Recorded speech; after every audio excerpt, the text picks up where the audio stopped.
टॉरेस्लीज theorem. Students, टॉरेस्लीज theorem हम discuss करेंगे जो कि बर्नौलीज इक्वेशन की एक एप्लीकेशन है और Bernoulli's equation conservation of energy हमें डिफाइन करती है। अगर हम दोबारा से रीराइट कर ले बर्नौलीज इक्वेशन को यहाँ पे, तो बर्नौलीज इक्वेशन को हम जो है वो 2 पॉइंट्स के लिए डिफाइन कर ले, यानी कि P1 plus 1/2 rho V1 square plus rho GH1 is equal to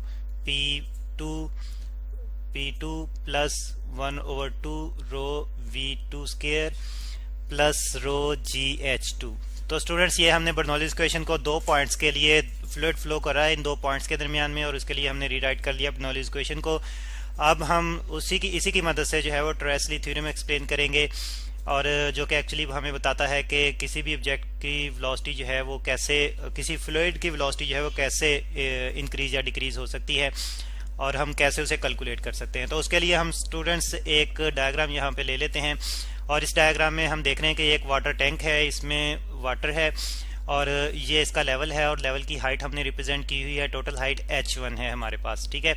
और फिर हम देख रहे हैं कि यहाँ पे 2 ओपनिंग्स हैं, एक ओपनिंग A है और दूसरी ओपनिंग B है, इसको हम ओरिफिस कहते हैं, ठीक है जी। यहाँ से जो है वो वाटर फ्लो कर रहा है बाहर की तरफ, ये बिल्कुल हॉरिजॉन्टल डायरेक्शन में, और यहाँ पे क्योंकि ओरिफिस का फेस जो है वो अपवर्ड डायरेक्शन में है, तो वाटर जो है अपवर्ड डायरेक्शन में ऑलमोस्ट उसी लेवल तक जो है वो कवर अप करता है एनर्जी कंजर्वेशन के मुताबिक, जहाँ तक के टॉप लेवल है मेन वाटर टैंक का, ठीक है जी। अब हम देख रहे हैं कि ओरिफिस A जो है ये हाइट पे है, H2 हाइट पे है ग्राउंड, यानी कि टैंक के मेन बॉटम से जो है वो H2 हाइट पे है, ठीक है। तो फिर हम वेलोसिटीज की बात करें, यहाँ पे आप देखें कि वेलोसिटी जो है टॉप टैंक लेवल की वेलोसिटी V1 है, और इफिस में से जो वेलोसिटी है यहाँ पे इसको हम लिख लेते हैं कि ये वेलोसिटी जो है ये हमारे पास V2 है, और इसकी डायरेक्शन जो है वो ये है यहाँ पे, यानी कि फ्लूइड जो है इस डायरेक्शन में मूव कर रहा है वाटर, और फिर B में से स्पीड जो है वो V3 है और अपवर्ड डायरेक्शन में है। तो अब हम स्टूडेंट्स बर्नौलीज इक्वेशन की हेल्प से ए पॉइंट पे वेलोसिटी कैलकुलेट करेंगे। तो हम सिर्फ टॉप लेवल और ए को जो है वो डिस्कस कर लेते हैं, ठीक है जी। यहाँ पे हम लिख लेते हैं ओरिफिस ए और टॉप लेवल को हम डिस्कस कर रहे हैं, ए एंड टॉप लेवल। तो स्टूडेंट्स, इसमें हम सबसे पहले जो है वो वेलोसिटीज की बात करेंगे। आप अगर टॉप लेवल पे वेलोसिटी देखें तो वो V1 है टॉप लेवल पे, तो इसकी वेलोसिटी यहाँ पे वेलोसिटी जो है वो वाटर की V1 है, V1। और स्टूडेंट्स, हम देख रहे हैं कि यहाँ पे एरिया और जो है और प्रेशर जो है वो, यानी कि एरिया बहुत ज़्यादा है, तो यहाँ पे वेलोसिटी जो है वो कम होगी एज कम्पेयर टू V2 और V3। हम जानते हैं इक्वेशन ऑफ कंटिन्यूटी की मदद से कि जहाँ पे एरिया कम होगा वहाँ पे वेलोसिटी ज़्यादा होगी, जहाँ पे एरिया ज़्यादा होगा वहाँ पे वेलोसिटी कम होगी। तो फिर हम देखते हैं कि V1 जो है this is very very less than V2, ठीक है जी। V2 वेलोसिटी से बहुत कम होगी, और इसी तरह से V1 जो है ये V3 से भी बहुत ही कम होगी, ठीक है जी। यानी कि इसी तरह से V1 जो है ये V3 से भी बहुत कम होगी, जो कि B और इफाइस पे जो है वेलोसिटी हमें मिल रही है वाटर की। तो अब हम जो ये वेलोसिटी जो है इसको नेग्लेक्ट कर देते हैं, क्योंकि बहुत कम वैल्यू है इसकी as compare to V2 and V3। तो हम कहते हैं कि V1 जो है अप्रॉक्सीमेटली 0 है, ठीक है। वैसे 0 तो नहीं है, लेकिन बहुत कम वैल्यू है इसकी, इसलिए इसको हम नेग्लेक्ट कर रहे हैं। तो अब हम टॉप लेवल के लिए और पॉइंट ए के लिए और इफेक्ट ए के लिए क्वेश्चन लिखेंगे, बर्नौलीज क्वेश्चन को रीराइट करेंगे।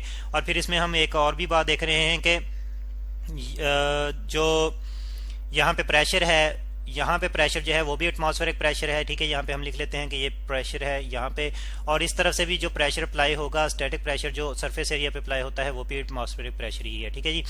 तो पहले तो हम बर्नौलीज इक्वेशन को रीराइट कर लेते हैं। तो हमारे पास फिर टॉप लेवल के लिए ये क्वेश्चन आ जाएगी P1 प्लस, अब ये वाली टर्म जो है 0 हो जाएगी, क्योंकि वेलोसिटी जो है V1 हमने कह दिया कि स्मॉल है, बहुत कम है, 0 के करीब है। तो हमारे पास फिर ये थर्ड टर्म बच जाएगी रो GH1, ठीक है जी। इज इक्वल टू हमारे पास A के लिए हम अब इक्वेशन लिखेंगे राइट साइड वाली, तो यहाँ पे हमारे पास फिर आ जाएगा P2 प्लस, अब वेलोसिटी यहाँ पे जो है वो काफ़ी ज़्यादा है, तो इसलिए सेकंड टर्म निगलेक्ट नहीं होगी, बल्कि हम यहाँ पे रीराइट करेंगे 1/2 रो V2 का स्केयर, क्योंकि यहाँ पे इसका इफेक्ट जो है वो सिग्निफिकेंट होगा, प्लस हाइट की वजह से यहाँ पे जो है प्रेशर प्रोड्यूस हो रहा है वो रो GH2, ठीक है जी। अब स्टूडेंट्स, हमने बात की थी कि प्रेशर जो है हर जगह पे जो है वो सेम है, तो हर जगह पे सेम मतलब कि जितना प्रेशर जो है एटमॉस्फेरिक प्रेशर ये टॉप लेवल पे है, उतना ही एटमॉस्फेरिक प्रेशर इस तरफ से सरफेस एरिया, ये ओरिफाइस के सरफेस एरिया पे है। तो यानी कि P1 is equal to P2, ये हम रीराइट कर लेते हैं यहाँ पे, P1 is equal to P2। तो P1 is equal to P2, तो P प्रेशर जो है वो कैंसिल आउट हो जाएगा, यानी कि ये एटमॉस्फेरिक प्रेशर P के बराबर है, तो ये दोनों साइडों से कैंसिल आउट हो जाएगा। हमारे पास फिर जो क्वेश्चन आएगी, बाकी जो बचेगी क्वेश्चन, वो एक तो ये टर्म बच जाएगी रो जी H1 इज इक्वल टू, और दूसरी तरफ फिर हमारे पास ये बच जाएगी 1/2 rho V2 square plus rho GH2। ठीक है जी। और स्टूडेंट्स अब हम देख रहे हैं कि इसमें ये राइट साइड पे जो है वो दोनों में डेंसिटी जो है वो कॉमन आ रही है, तो कॉमन ले सकते हैं हम यहाँ पे, और यहाँ पे भी डेंसिटी को अगर हम अलग लिख लें, यानी कि GH1 को हम पैरेंथेसिस में लिख लें। ठीक है जी। अब इस तरफ भी जो है वो हम रो को कॉमन ले लेते हैं, और हमारे पास 1/2 V2 का स्केयर आ जाएगा, प्लस यहाँ से डेंसिटी हमने कॉमन ले ली तो GH2 बच जाएगा। ठीक है जी। तो अब स्टूडेंट्स रो जो है वो दोनों साइडों पे कॉमन है, तो कैंसिल आउट हो जाएगा। ठीक है, ये कैंसिल आउट हो गया। अब हमारे पास जो बाकी इक्वेशन बची, बाकी टर्म्स जो बची हमारे पास है GH1 is equal to 1/2 V2 square plus GH2। हम रीराइट कर लेंगे, राइट साइड को लेफ्ट साइड पे शिफ्ट कर लेंगे। ठीक है जी। तो ये हमारे पास फिर आ जाएगा 1/2 V2 square plus GH2 is equal to GH1। अब स्टूडेंट्स हम चाहते हैं कि यहाँ से हम जो है वो GH2 को जो है वो कैंसिल आउट करना चाहते हैं, तो सब्ट्रैक्ट कर देंगे, राइट साइड पे से भी सब्ट्रैक्ट कर देंगे। ठीक है जी। GH2, तो देखें स्टूडेंट्स यहाँ से तो ये जो है वो 0 हो जाएगी, कैंसिल आउट हो जाएगी, और हमारे पास फिर जो बाकी बचेगी इक्वेशन वो बचेगी 1/2 V2 square is equal to g देखें आपके जी जो है वो यहाँ पे कॉमन है, तो हम कॉमन ले लेते हैं इसको, पैरेंथेसिस में हमारे पास H1 माइनस H2 आ जाएगा। ठीक है जी, हाइट्स का डिफरेंस। तो अब हम 2 जो है इस तरफ डिवाइड हो रहा है, इस तरफ शिफ्ट करेंगे, यहाँ पे मल्टीप्लाई हो जाएगा और हमारे पास V2 स्केयर आ जाएगा। यहाँ पे हम लिख लेते हैं, ठीक है, यहाँ पे V2 स्केयर आ जाएगा 2G इंटू जी जो कि ग्रेविटेशनल एक्सेलेरेशन है इंटू H1 माइनस H2। ठीक है जी। अब वेलोसिटी का स्केयर है, हम सिंपल वेलोसिटी की मैग्नीट्यूड फाइंड आउट करना चाहते हैं तो स्केयर रूट ले लेंगे, वेलोसिटी का स्केयर रूट से कैंसिल आउट हो जाएगा, तो सिंपल V2 बच जाएगी हमारे पास, और राइट साइड पे स्टूडेंट्स इस होल टर्म का जो है वो स्केयर रूट आ जाएगा। ठीक है जी, square root of 2G into H1 minus H2। Students अब ये इक्वेशन हमें क्या बता रही है? ये इक्वेशन एक्चुअली हमें बता रही है कि अगर हम ओरिफाइस ए पे वेलोसिटी फाइंड आउट करना चाहें तो that will be simply the difference of, यानी कि वो डिपेंड करेगी डिफरेंस ऑफ हाइट्स पे। ठीक है, सिंपली डिफरेंस ऑफ हाइट्स पे डिपेंड करेगी, ग्रेविटेशनल एक्सेलरेशन तो कांस्टेंट है। तो फिर हम यहाँ पे इसी चीज को जो है वो इन वर्ड्स में डिफाइन कर लेते हैं, इन वर्ड्स हम लिख लेते हैं इसी चीज को जो हमने इक्वेशन बनाई है। ठीक है, ये इक्वेशन सामने रखते हुए हम इसे लिखते हैं। तो हम लिखते हैं कि द स्पीड ऑफ फ्लक्स, यानी कि वो जो वाटर जो है एक फुआरे फाउंटेन की शक्ल में जो बाहर आ रहा है उसको हम फ्लक्स कह रहे हैं। ठीक है जी, द स्पीड ऑफ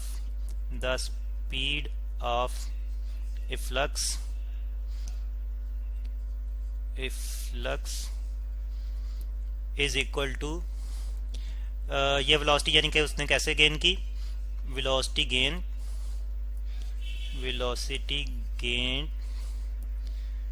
गेन जो जिस स्पीड से वो बाहर निकल रहा है एक्चुअली वो उसने गेन की है, गेन इन फॉलिंग, यानी कि वो फॉल आउट हुआ है एक्चुअली टॉप लेवल से। ठीक है, इन फॉलिंग और कहाँ तक फॉल आउट हुआ है, जितना डिस्टेंस उसने कवर किया है, और वो डिस्टेंस कितना है हाइट्स में जो डिफरेंस आ रहा है, थ्रू द डिस्टेंस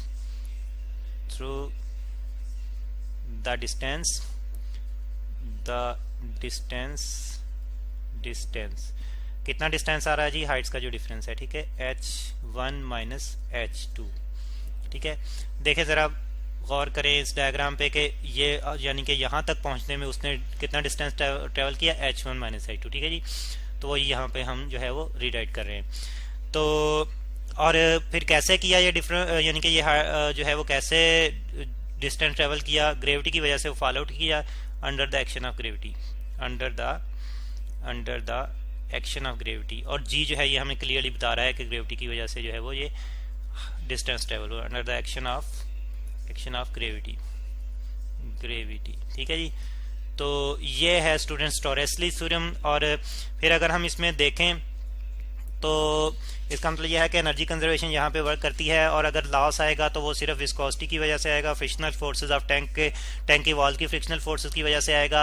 अगर हम इस जो है वो इसी को कंपेयर करें एक बॉल के लिए, बॉल अगर जो है वो डाउनवर्ड जो फॉल आउट करती है तो यहाँ पे हाइट पे उसकी टोटल पोटेंशियल एनर्जी है और वो यहाँ पे वेलोसिटी उसकी जीरो है, तो काइनेटिक एनर्जी उसकी जीरो है।